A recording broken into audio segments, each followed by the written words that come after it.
Welcome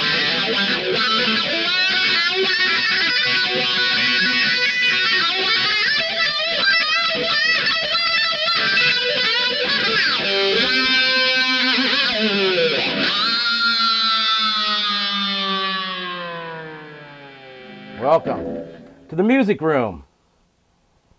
Good evening. Welcome to the Music Room. I'm your host, Big Al Hoos. Together, we're going to explore the wonderful world of music. And if you're not careful, you just might learn something.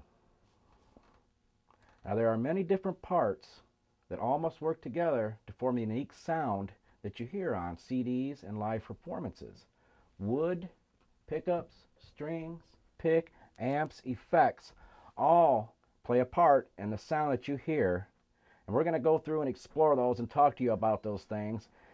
And I'll tell you what, you're going to learn faster and know more stuff listening to this program than you ever thought possible. So stay tuned. Now we're going to jump right in and talk about an instrument we're all familiar with, the guitar. Everybody's seen a guitar. Everybody's heard a guitar. So first thing we want to do is tell you how to tune the guitar. Now the most common tuning is 440, and this is a standard E tuning, and that's what we're going to work with today. Well, what you want to do if you're going to purchase a guitar, if you haven't already purchased one, you want to make sure you got good winders. Now if these winders are sloppy, if they got a big gap between them, you're going to spend an awful lot of time tuning that guitar and very little time actually playing it. As you can come down the neck, you see that this has an ebony neck, which is a dark wood. This one here has a rosewood neck, which is a little bit lighter. Now, the ebony is smoother. It's a harder wood. You might prefer that. Now, this also, we'll talk about the frets. The frets here are jumbo frets. They're a little thicker, a little wider, as you can see, but they have a real solid sound. Now, if you want a solid sound, that's what you're looking for. If speed is your thing, then you're going to come down here and look at these skinny frets. These are speed frets. And it's probably, if you're a speed demon, that's what you want to look for. Now, also a crucial part of this instrument is going to be your pickups and your electronics. Without good pickups or electronics, you're never going to get that tone that you're looking for. So you want to make sure you got good electronics. And one of the most important things is your saddle. Back here. This bridge, it's actually got intonations in it. And what it does is it measures the distance between your nut and your 12th fret and your 12th fret and your saddle or your bridge. As you can see, there are many different guitars. They're made out of many different woods. You can start with an inexpensive guitar, but you want to make sure, like I said, about those winders. Now I'd like to talk to you about amplification. Amplification is very important because it plays a big part in the sound and the tone that you're going to experience. Different tones such as country, rock, metal, and everything in between is all going to have its own sound. So what you got to do is figure out what kind of music do I play and what kind of sound do I want to create that. So let's jump right in. I have here a PB. This is a stereo chorus amp.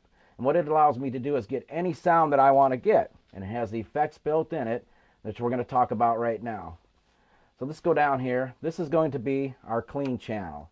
And you want to start out with your clean channel. And you want to put that on your front pickup and get the sweetest sound you can get. See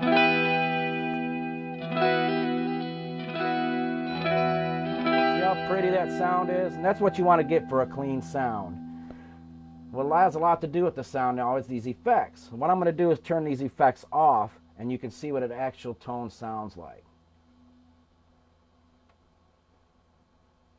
And here's the normal sound. So now you hear, we're going to add a little bit of delay, and it's going to sweeten that sound up and give you a little bit of after effect. Now this is a stereo chorus. And what this does is it multiplies your sound. So it sounds like you got more than one instrument playing. And it's a very, very pretty sound for playing clean and to get a full sound if you only have one guitar in your band.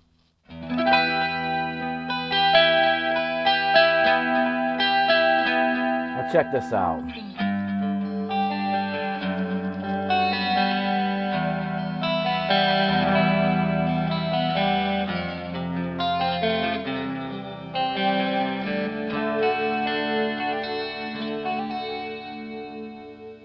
Isn't that beautiful? So next thing we want to do is talk about our crunch sound, because you're going to have a lot of things where you're going to want a crunch sound. And we're going to pull that crunch button right out right there, and we're going to give you that beastie sound that you want. Now you don't want a lot of sustain and a lot of distortion, because after all, you're just playing rhythm and you want the vocals and other instruments to come through.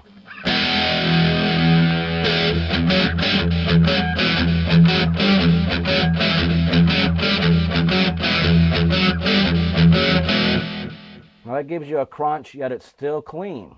Now your other channel is your lead channel. And we're going to pop that open for you. That gives you more distortion and just about as much high whine as you.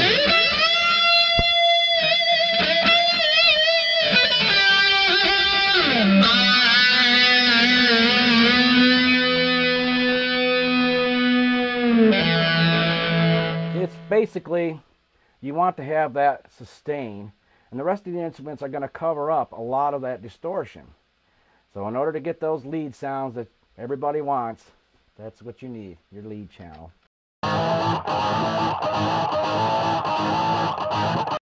Okay, now I'd like to talk to you about some finger exercises. These are designed to make your fingers stronger. There's only so much you can do unless you have strong fingers. So we're going to do some finger exercises. Just come up here to your 3rd fret. Okay, and we're just going to roll to the next note. And just keep working that over and over and over. Picking up speed as you go.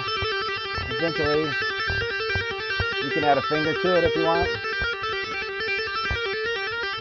There's many variations that you can do, but if you just work that one exercise,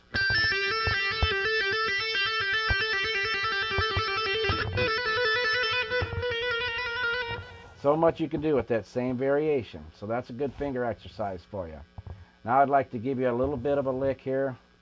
We want you to check this one out because it's a standard. You can use it in just about any song. If you're playing 2/4, 4/4, no matter what the time signature, you can get away with this lick. It goes like this.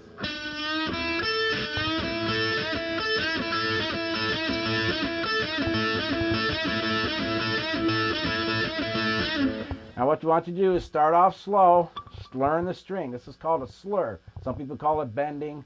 The musical term is slur. And I'm slurring it up to make sure that I hit the same note on the 5th fret up here. And then I go down on the E string, hitting the B and the E together, and I hit it double.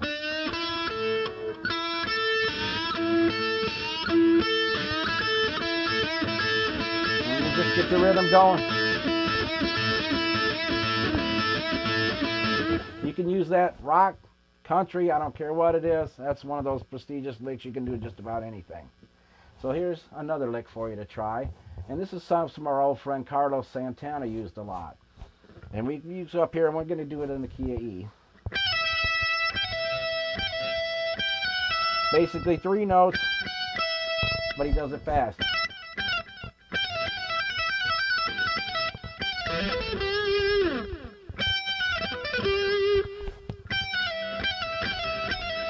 You can add 4 notes if you want, but Carlos does 3.